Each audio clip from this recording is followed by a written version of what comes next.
Interesting questions and important answers and opportunity. This is Thoughtful Beliefs. Have you had a moment of truth in your life where life brings you face to face with reality? Am I ready for this exam? Would she accept going out on a date with me? Will the Cubs actually come back from a 3-1 deficit to win the World Series since the first time since 1908? Some moments of truth are harsh, some are awesome. Usually it takes a new piece of information to bring the reality home.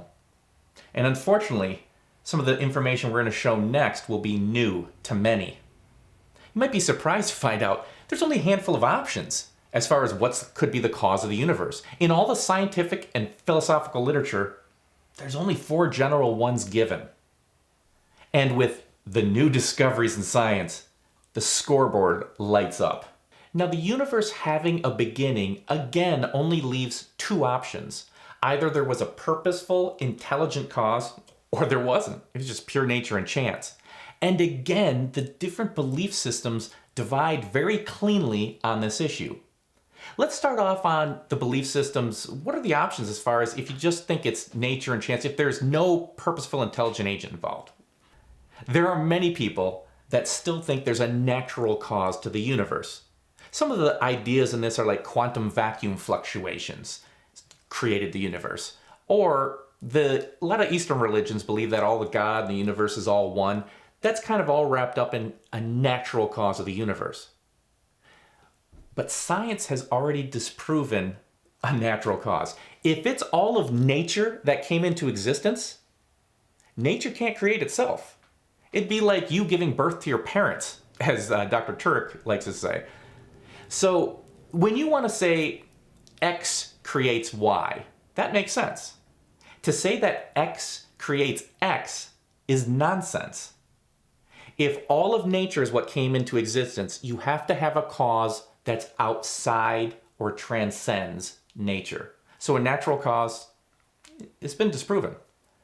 Well, what about if it's not a natural cause, but let's say it's not God. Maybe there's something outside of nature that's like transcendent nature. It's different from ours.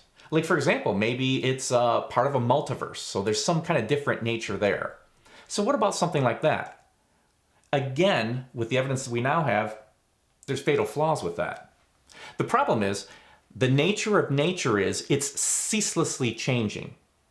So, once we found out that the universe had a beginning, there was a bunch of studies done trying to determine, is there any way around this? And Bohr, Guth, and Vilenkin, they spent about 10 years and 5 papers writing on this. And what they found is, even if there is a multiverse, the bottom line is even that would need a beginning and require a cause outside of itself. So there's no way to escape the need for a cause outside of nature or even metaphysical nature. Because if nature is ceaselessly using up its energy and it existed forever, it would have burned out all that energy a long time ago and we'd be in heat death, but we're not there. So clearly we did not have an eternal universe. Now there's one way you can get around it. If you have nature outside of time, then it's not changing and it won't use up all its energy and end up in heat death. But the problem with that is, when you look at the equations that describe the natural laws, inherent in all of them is time. Here's an example of the radioactive decay of an atom. Notice the T in there, that's time. When you take T down to 0, meaning time is not changing at all, then whatever you started with is what you end up with. So there's no change at all. So even some kind of type of nature that's outside of time isn't a candidate. Here's a quote from people directly involved in the scientific study.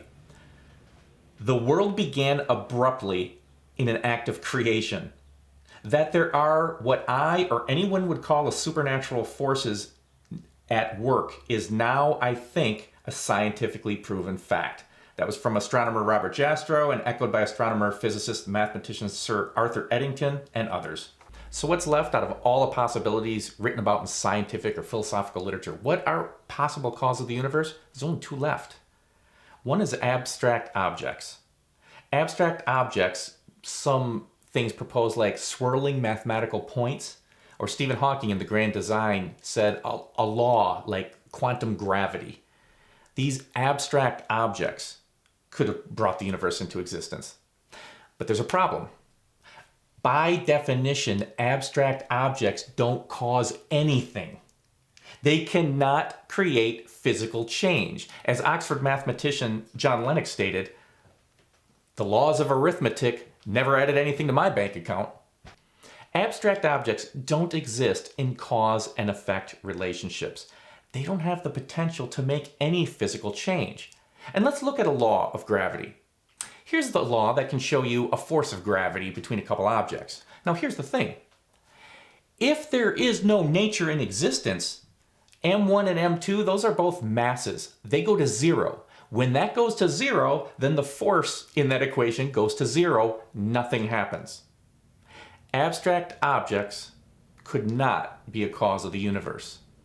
So the only one we are left with, out of all the writings that have been done on this, is an immaterial mind. And that possible cause has already a number of other evidences to support it, as noted in other videos. A close friend of mine and I were watching a Michigan State game. I'm a big Michigan fan, he's a big State fan. And they showed this Michigan State fan totally downcast. And my friend said, "You see that guy? That's me." Because there's only a minute left and his team, all U of M had to do is kick the ball off and just stop anything from happening, game over. So I was kind of laughing at him, and he had then gone on to say, well, here's what would have to happen for us to win. We'd have to block the punt and get it into the end zone right away and not have any penalties and use the time. And I'm like, yeah, that's what would have to happen. And I'm thinking, why are you even going over this in your head? Then it did happen exactly as he just said. Now, instantly I go into my opinions. Well, Michigan's a better team. They deserve this. And my hopes. Well, maybe there was a penalty and they'll call it back. Or just beliefs that, oh, there's a little bit extra time left. We can still have a little bit extra time. But there's a reality to the situation. The scoreboard shows it. And when they showed that scoreboard, I got a good chance to say to my friend, you see that guy? That's me. That's what's known as a surrender cobra. That's when you realize it doesn't matter what your opinions and perspective or anything is. It just matters what reality is, and that's on the scoreboard. It's game over.